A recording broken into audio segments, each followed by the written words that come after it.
Jagoro mongirore migao mar arita Julius Bitoko wacho ni jogo mabiro oro kwayo mar yudo paspot koro biro yudogi bang' jumbe ariyo kaka kochakore chieng' mane giore kwayo.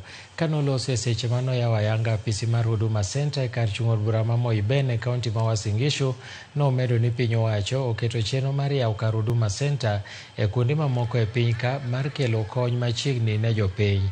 Korka kore jaod bura ma Moi Ben Felix Barto ne mor gi okang' mar yawo apisi ma kamano e alworano. 170 offices we have opened around the country in a bid to take services closer to the people. This office is very important because it's going to provide services to the people of Moi Ben constituency and the environs. We are targeting to serve at least 200,000 people. We no longer have a passport backlog. We have been able to clear. People now are getting passports in various types.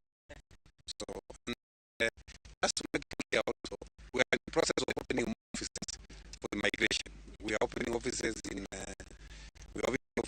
of this month. His Excellency will be opening an office in Bungoma.